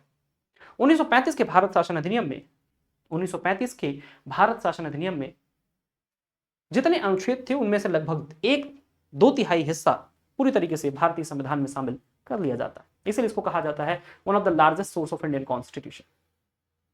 ठीक है, one of the largest source of Indian constitution and that was the government of India act 1935। ठीक है, अब आगे बढ़ते हैं, इसमें provision क्या थे, इसमें प्रोविजन क्या थे। जब हम बात करते हैं गवर्नमेंट ऑफ इंडिया एक्ट 1935 की, तो गवर्नमेंट ऑफ इंडिया एक्ट 1935 में पहला जो प्रोविजन निकल कर आता है वो निकल कर आएगा all India union, all India union, अखिल भारतीय संघ। क्या निकल कर आता है सर? अखिल भारतीय संघ, अखिल भारतीय संघ। अखिल भारतीय संघ में याद रखिएगा पूरा का पूरा ब्रिटिश इंडिया शामिल करने की बात थी, पूरा का पूरा ब्रिटिश इंडिया प्लस यहां पर जितने भी छोटे छोटे प्रिंसली स्टेट थे सबको मिलाए जाने की बात यहां पर हो रही थी, सबको मिलाए जाने की बात यहां पर हो रही। ठीक है, there was a provision for the constitution of all India unions including British India and all the princely states. But this all India Union will never came into existence because of the denial of the princely states. ये जो all India union है जिसको exist किया या जिसको कह सकते हैं कि कॉन्स्टिट्यूट करने के लिए जिसको प्रोविजन किया गया था वो कभी भी एग्जिस्ट नहीं कर पाया, क्योंकि प्रिंसली स्टेट्स ने इस ऑल इंडिया यूनियन में शामिल होने से मना कर दिया था। All the princely states was not ready for the inclusion in all India Union. इस अखिल भारतीय संघ में शामिल होने के लिए कोई भी तैयार नहीं है, और जब कोई तैयार ही नहीं है तो कैसे एग्जिस्ट कर सकता था? How the all India unions were came into existence? कभी अस्तित्व में नहीं आ पाया। और क्यों अस्तित्व में नहीं आ पाया? उसका रीजन ये है denial of the princely states of India. Bharat के जितने भी प्रिंसली स्टेट्स थे उन सब ने यहां पर शामिल होने से मना कर दिया। पहला प्रोविजन यही। ठीक है, दूसरा प्रोविजन है दूसरा प्रोविजन क्या है? दूसरा प्रोविजन जो यहां पे लिखा उसको देखिए, establishment of a federal government. फिर से वही है जो फेडरल गवर्नमेंट हम पहले ही देख चुके हैं कि भाई फेडरल गवर्नमेंट का मतलब ही है कि आपके कह सकते हैं कि फेडरल सब्जेक्ट्स, ठीक है, फेडरल सब्जेक्ट्स और प्रोविंशियल सब्जेक्ट्स, प्रोविंशियल सब्जेक्ट्स। तो ये तो पहले भी था और इसको कंटिन्यू किया, इसको कंटिन्यू रखा कि हम भारत में क्या करेंगे, हम भारत में एक फेडरल गवर्नमेंट को स्टैब्लिश करेंगे जहां पर डिवीजन ऑफ पावर होगा, और ये जो डिवीजन ऑफ पावर होगा ये लेजिस्लेटिव सब्जेक्ट्स को लेकर होगा, और ये जो लेजिस्लेटिव सब्जेक्ट होंगे ये केंद्र और राज्यों के मध्य या संघ और प्रांतों के मध्य बटे होंगे। बट उसके बाद यदि हम आगे देखें तो आगे हमको क्या दिखाई देगा, dyarchy ended in provincial started at the centre. उन्होंने कहा था कि जो हम ये क्या कह रहे हैं, इस एक्ट में कह रहे हैं कि जो डायरची है, ठीक है, जो क्या है, जो डायरची, यहां पर आपने देखा ये जो डायरची क्या कह रहे हैं, डायरची एंडेड इन प्रोविंसेस, ठीक है, क्या था,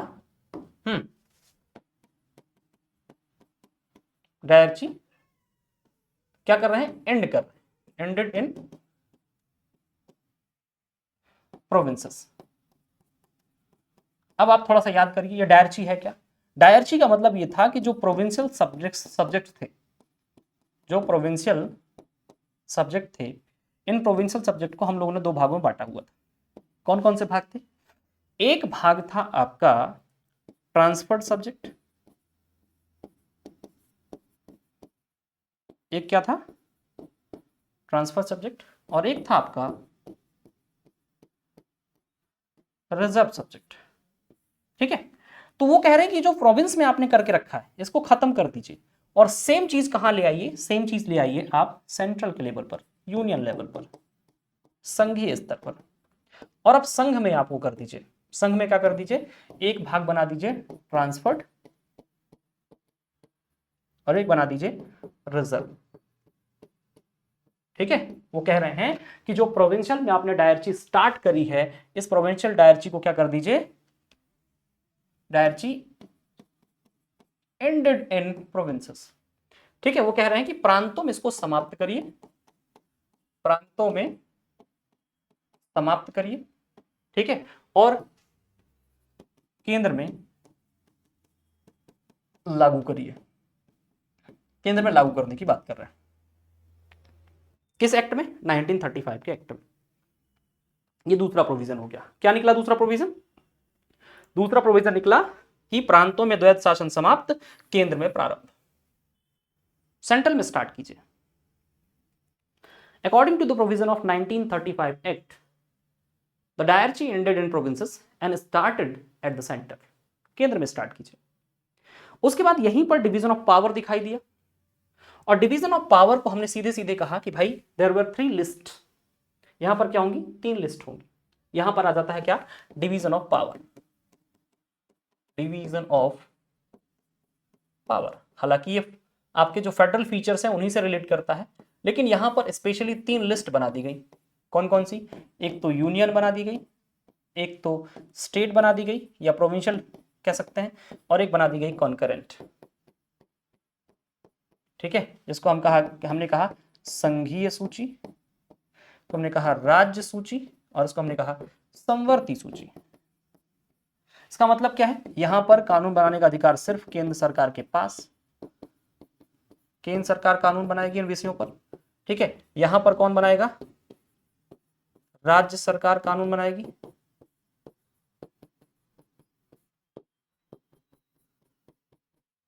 और यहां पर दोनों बनाएंगी, दोनों, both central and state government will form law in context of the subject of concurrent list, but there is also a residual list, कह सकते हैं residual power, and residual power belong to viceroy, ठीक है। जो residual power होगी वो कहां दिखाई देगी आपको, वायसराय के पास दिखाई देगी।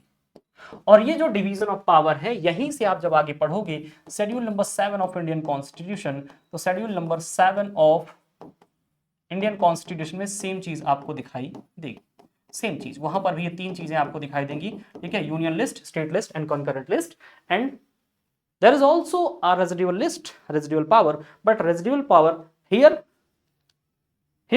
the residual powers belong to viceroy, but in Indian constitution the residual powers belong to parliament.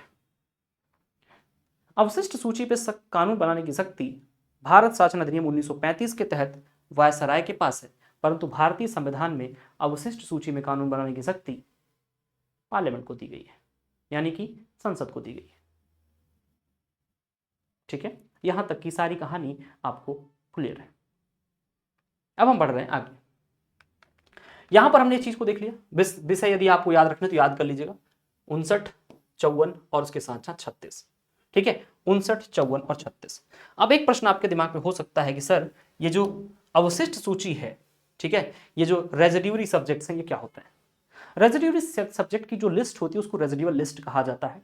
और residual list means the subject which are not mention in state, union और कंकरेंट। जो ना तो स्टेट में है, ना तो यूनियन में है, ना तो कंकरेंट में है, उसको हम एज्यूम करते हैं कि दैट पर्टिकुलर विषय, that particular subject was the part of the residual list. And according to the Act of 1935, the residual list is belong to the Viceroy of India. Bharat के वायसराय से संबंधित है, यानी अवशिष्ट सूची पर कानून बनाने की शक्ति जो है वो वायसराय के पास है। ओके, तो यहां तक की कहानी पूरी आपको क्लियर है। उसके बाद ये हो गया, ये हो गया, ये हो गया, है ना। आगे बढ़ता है। आगे क्या दिखाई देता है? Separate public service commission for centre and provinces. जब हम बात करते हैं केंद्र के लिए पब्लिक सर्विस कमीशन, तो केंद्र के लिए जो पब्लिक सर्विस कमीशन आता है वो केंद्र के लिए पब्लिक सर्विस कमीशन कहां दिखाई देता है? वो दिखाई देता है 1919 में। परंतु राज्यों के लिए स्टेट पब्लिक सर्विस कमीशन का जो प्रोविजन है ये 1935 के एक्ट में आता है। ठीक है, और क्यों आता है? बिकॉज ऑफ द ऑटोनॉमी,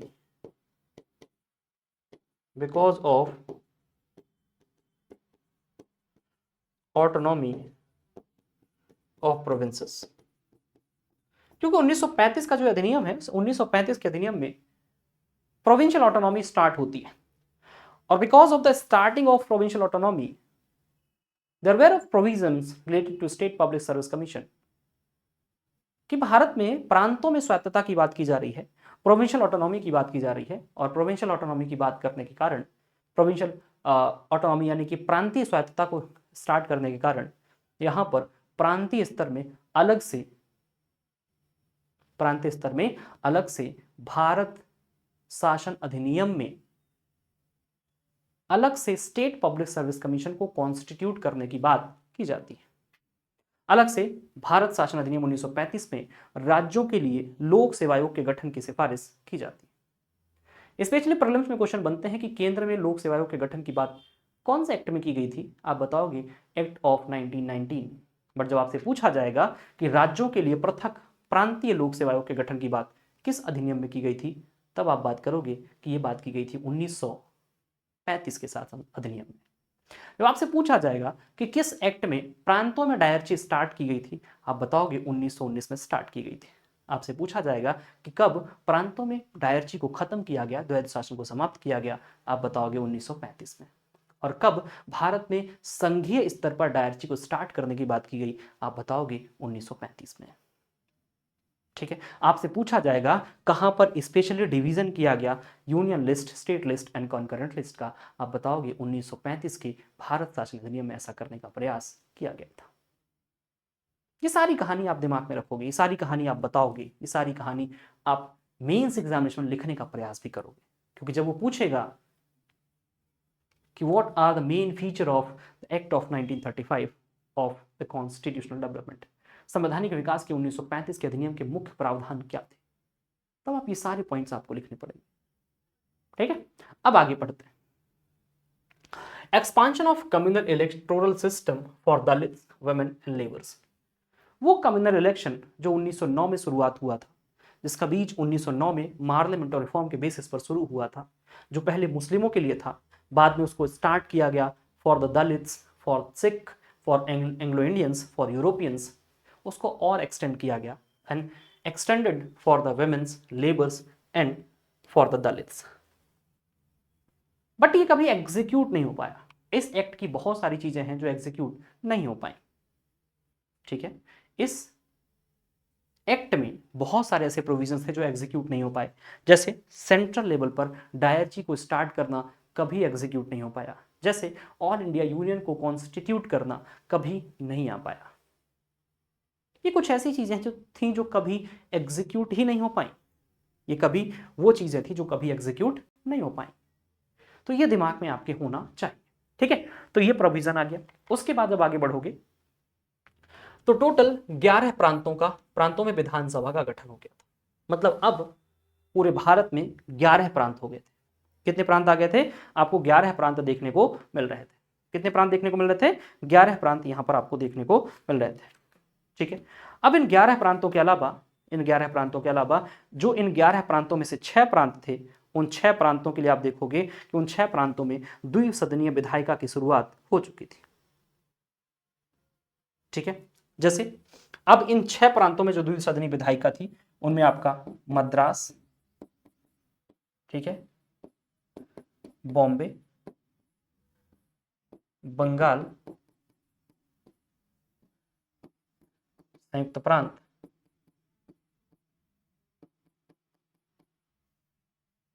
ठीक है। मैंने कहा कि टोटल 11 प्रोविंसेस उस समय आ चुके थे और इन टोटल 11 प्रांतों में से 6 प्रांतों में क्या हो चुका था? इन 6 प्रांतों में आपको द्विसदनीय विधायिका दिखाई देने लगी थी। यहां पर और यदि हम तो और बात कर ले तो एक तो बिहार था और एक आपका असम दिखाई देने लगा था। तो बिहार, असम, संयुक्त प्रांत, Bengal, Madras, these are 6 province out of 11 province there were the bicameral state legislature। यहां पर क्या था? द्विसदनीय विधायिका यहां पर आ चुकी थी। ठीक है, क्या आ चुकी थी? द्विसदनीय विधायिका यहां पर आ चुकी थी।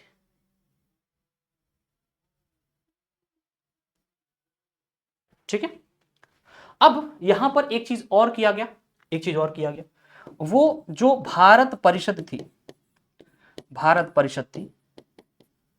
ठीक है, इंडियन काउंसिल जो 1858 के एक्ट के तहत बनी थी, उसको क्या कर दिया गया था? एबॉलिश कर दिया गया था। एबॉलिश कर दिया गया। प्रीलिम्स में पूछा जाएगा कि ऐसी भारत परिषद जो 1858 में बनी थी उसको कब समाप्त किया गया? तो 1858 में बनने वाली भारत परिषद को समाप्त कर दिया गया था 1935 के भारत शासन अधिनियम में। ठीक है, ये वही भारत परिषद थी जिसमें सेक्रेटरी ऑफ स्टेट को सहायता करने के लिए 15 सदस्यों का एक टीम बनाया गया था और वो 15 सदस्यों की जो टीम थी उसी को भारत परिषद, इंडियन काउंसिल कहा जाता था। और ये इंडियन काउंसिल जो आपका सेक्रेटरी ऑफ स्टेट था उसकी हेल्प किया करता था। ठीक है, जो 1858 के भारत शासन अधिनियम के तहत बनी थी, परंतु 1935 के भारत शासन अधिनियम में इसको समाप्त कर दिया गया था। और प्रोविजंस क्या है? इन प्रोविजंस में आप देखोगे कि बर्मा सेपरेट फ्रॉम इंडिया। ठीक है, बर्मा भारत से अलग कर दिया गया। 1935 का ही अधिनियम था जिसमें से बर्मा को भारत से अलग कर दिया गया। बर्मा यही वही है जो आज का आपको क्या दिखाई देता है? आज का जो आपको म्यांमार दिखाई देता है वही बर्मा हुआ करता था। पूछा जाता है म्यांमार को भारत से कब अलग किया गया, बर्मा को भारत से कब अलग किया गया? वो अलग किया गया फ्रॉम द एक्ट 1935, 1935 के भारत शासन अधिनियम के माध्यम से म्यांमार यानी बर्मा को भारत से अलग कर दिया गया। ठीक है, फिर है भारत परिषद समाप्ति, मैं आपको बता चुका हूं।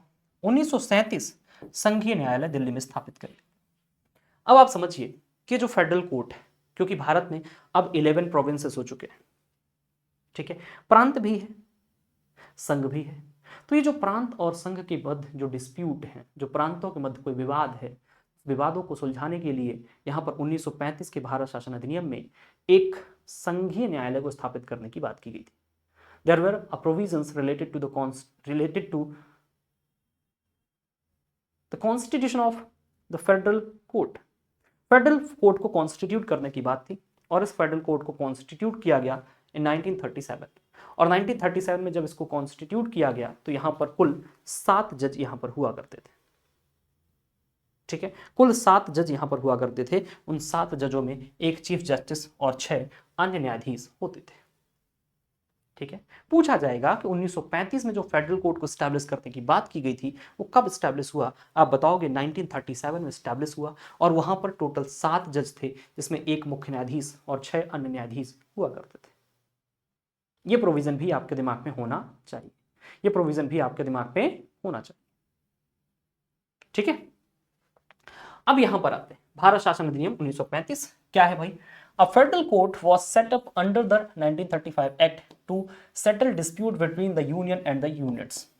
संघ और इकाइयों के बीच विवादों को निपटाने के लिए 1935 के अधिनियम के तहत एक फेडरल कोर्ट की स्थापना की गई थी। ठीक है, फेडरल कोर्ट की स्थापना की गई थी। और आज भी यदि हम देखें भारतीय संविधान का जब आर्टिकल 135 भी आप पढ़ते हैं तो वहां पर भी फेडरल कोर्ट के कॉन्टेक्स्ट में कौन काम करता हुआ दिखाई देता है, फेडरल कोर्ट, भारत का जो सुप्रीम कोर्ट है वो वहां पर काम करता हुआ दिखाई देता है अनुच्छेद 135 के तहत। अनुच्छेद 135 के तहत जो आपका भारत का फेडरल कोर्ट है वो सुप्रीम कोर्ट ही है। ठीक है, और ये जो फेडरल कोर्ट को स्टैब्लिश करने की बात है ये 1935 के भारत शासन अधिनियम में की गई थी। ठीक है, भारत शासन अधिनियम में की गई थी। ठीक है, और आगे चलते हैं, और आगे चलते हैं। यहां पर इसी अधिनियम में आपको क्या दिखाई देगा, इसी एक्ट में, ठीक है, इसी एक्ट में 1935 के भारत शासन अधिनियम में, 1935 के भारत शासन अधिनियम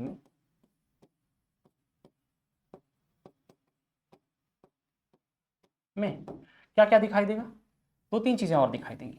एक तो आरबीआई का प्रावधान भी था, हालांकि आरबीआई एक्ट 1934 के तहत आरबीआई की स्थापना की गई, लेकिन इस 1935 के भारत शासन अधिनियम में, इस 1935 के भारत शासन अधिनियम में यहां पर आपको याद रखना है देश की मुद्रा और साख पर नियंत्रण करने के लिए, ठीक है, देश की मुद्रा या और साख पर, यानी कि for the control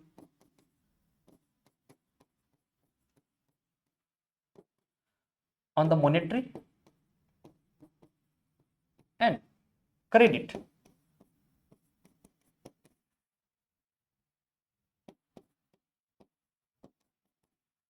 of the country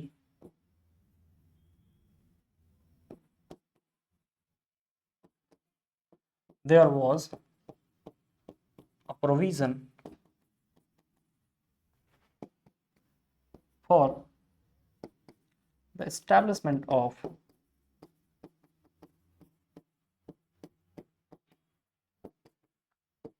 RBI, reserve bank of India. ठीक है, भारत के मुद्रा और साख का नियंत्रण करने के लिए यहां पर एक रिजर्व बैंक की स्थापना की बात भी की गई थी। ठीक है, यहां पर रिजर्व बैंक की स्थापना की बात भी की गई थी। उसके अलावा जो मैंने एक चीज पीछे छोड़ दी है वो पीछे आप यहां पर जरूर लिख लीजिएगा कि जब हम बात करते हैं, जब हम बात कर रहे थे आपके प्रांतों के लिए, प्रांतों के लिए लोक सेवा आयोग, प्रांतों के लिए लोक सेवा आयोग, क्या लिखा था हम लोगों ने, public service commission, public service commission for the states या प्रोविंसेस, ये तो था ही। साथ ही यहां पर दो या दो से अधिक राज्यों के लिए, दो या दो से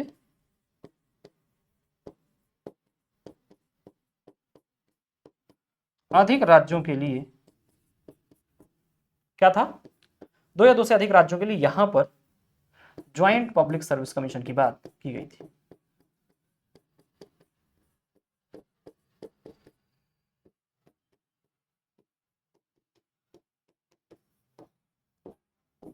ज्वाइंट पब्लिक सर्विस कमीशन की बात की गई थी। ठीक है, यह प्रोविजन भी आपको 1935 के एक्ट में देखने को मिलता है। ठीक है, अब यहां पर जब हम लोगों ने इस एक्ट को कंप्लीट किया, 1935 के भारत शासन अधिनियम को कंप्लीट किया, 1919 के भारत शासन अधिनियम को कंप्लीट किया, यहां पर क्वेश्चन क्या बनता है मेंस के हिसाब से। ठीक है, मेंस के हिसाब से क्वेश्चन बन सकता है कि what are the relevance, what are the relevance in modern, in modern era या मॉडर्न कॉन्टेक्स्ट में, या आप कह सकते हैं कि अभी आधुनिक युग में या आधुनिक जो हमारी प्रणाली है वर्तमान संवैधानिक व्यवस्था है, करंट जो हमारा कॉन्स्टिट्यूशनल रिजीम है, इस करंट कॉन्स्टिट्यूशनल रिजीम में ऐसे कौन से फीचर्स हैं जो आपको इन एक्ट से दिखाई देते हैं, या भारत में ऐसे कौन से फीचर्स हैं जो इन एक्ट से हमको दिखाई दिए थे। तो वहां पर आप बताओगे कि चाहे वो बाइकैमरलिज्म हो, चाहे वो फेडरल स्ट्रक्चर हो, चाहे डिवीजन ऑफ पावर हो, चाहे पब्लिक सर्विस कमीशन की बात हो, चाहे आरबीआई की बात हो, चाहे फेडरल कोर्ट की बात हो, ये सब कहीं ना कहीं इन्हीं एक्ट से निकल कर आते हैं, इन्हीं एक्ट से निकल कर आते हैं। ठीक है, तो पूछा जाएगा कि what are the relevance points which were adopted from the act of 1919 and 1935। ऐसे कौन से रेलेवेंट आपके प्रोविजंस हैं जिनको हमने इन दोनों एक्ट्स के माध्यम से भारतीय संविधान में शामिल किया है। ऐसे कौन से प्रावधान हैं जो अभी वर्तमान में प्रासंगिक रेलेवेंट है, उनको आप लिख सकते हैं। ठीक है, तो एक तरह से इंपॉर्टेंस के आधार पर भी क्वेश्चन पूछा जा सकता है, और कौन से ऐसे फीचर्स हैं जो अभी वर्तमान कॉन्स्टिट्यूशनल रेजीम में आपको दिखाई देते हैं, उसको आधार बनाकर भी प्रश्न आपसे पूछा जा सकता है। अब वो प्रश्न पूछने वाले का जो नजरिया है, या प्रश्न पूछने वाले का जो माइंडसेट है, उसके आधार पर भी डिपेंड करता है कि वो क्या पूछना चाह रहा है। हो सकता है डायरेक्ट क्वेश्चन आ जाए कि what are the feature of the act of 1919, या ये पूछ ले कि what are the provisions of the act of 1935, what are the importance of 1935 acts in Indian constitutional regime, Bharat की संवैधानिक व्यवस्था में 1935 के भारत शासन अधिनियम का क्या महत्व है। या ऐसा लिख सकता है कि what are the relevant feature of 1935, कौन से ऐसे रिलेवेंट फीचर्स हैं 1935 के। या ऐसा भी पूछ सकता है कि कौन से ऐसे रिलेवेंट फीचर हैं 1935 के जो अभी भी क्या है, एग्जिस्ट कर रहे हैं इंडियन कॉन्स्टिट्यूशन सिस्टम में, भारत की कह सकते हैं संवैधानिक व्यवस्था में। तो इस तरीके से प्रश्न आपसे पूछे जा सकते हैं। ठीक है, मैं फिर से आपको बता देता हूं कि जो हमारी सीरीज है, इस सीरीज में आपका ये जो पहला अध्याय था, या पहला जो हमारा पार्ट था, इस पहले पार्ट में हम लोगों ने गवर्नमेंट ऑफ इंडिया एक्ट 1919 और गवर्नमेंट ऑफ इंडिया एक्ट 1935 को पढ़ा है। ठीक है, उसके अलावा मैं आपको यहाँ पर एक बार याद दिला देता हूँ कि ये जो पूरी हमारी क्लास है, ये पूरी हमारी क्लासेस जो होंगी, ठीक है, वो द्रोण सीरीज का हिस्सा होंगी। ठीक है, यहाँ पर आप देख सकते हैं, ठीक है, ये द्रोण सीरीज का हिस्सा है ना, और ये मेंस का कोर कंटेंट जो है वो आपको यहाँ पर दिखाई देगा। ठीक है, उसके अलावा हमारी जो कुरुक्षेत्र सीरीज है, उस कुरुक्षेत्र सीरीज में आपको मंडे टू सैटरडे, ठीक है, मंडे टू सैटरडे आपको प्रीलिम्स ओरिएंटेड कुछ एमसीक्यूज आपको दिखाई देंगे इन क्लासेस पर। ठीक है, हमारी जो पूरी टीम है, वो पूरी टीम हमको यहाँ पर, इस पूरी टीम के साथ हम लोग यहाँ पर दिखाई देंगे। ठीक है, और ये पूरे इस कह सकते हैं सीरीज का, चाहे वो कुरुक्षेत्र हो, चाहे वो फिर द्रोण सीरीज हो, यहाँ पर ये नाम से आप समझ रहे होंगे क्या लिखा है, एक नई शुरुआत एक नए भरोसे के साथ। ठीक है, ये हमारी पूरी टीम है। ठीक है, ये पूरी टीम हमारी आपके साथ है, पूरी प्रिपरेशन के इस दौर में आपके साथ है, एक नई शुरुआत है। ठीक है, और ये नई शुरुआत जब आप इस वीडियो को देख रहे होंगे, क्योंकि ये रिकॉर्डेड वीडियो है, तो जब आप इस क्लास को देख रहे होंगे तो उस समय आप कमेंट करके जरूर बताइएगा कि हमारा इनिशिएटिव आपको कैसा लगा। ठीक है, इनिशिएटिव अच्छा लगा है, उसके साथ साथ आपके जो भी सजेशंस हो सकते हैं, उन सजेशंस को भी आप कमेंट बॉक्स में रख सकते हैं। ठीक है, जो भी आपके सजेशंस हैं उनको आप वहाँ पर रखेंगे। उन सजेशंस को हम हमेशा ही स्टडी करते हैं, उन सजेशंस को आपके देखते हैं, और उन सजेशंस के बेसिस पर क्या चीज़ें और हो सकती हैं उनको ऐड करने का प्रयास भी हम लोग करते हैं। ठीक है, तो आज के इस सेशन में, आज के इस पूरे कह सकते हैं कि पहले सेशन में आपके लिए इतना ही। मिलेंगे हम लोग नेक्स्ट सेशन के साथ, नेक्स्ट किसी अच्छे टॉपिक के साथ। तब तक के लिए धन्यवाद, जय हिंद।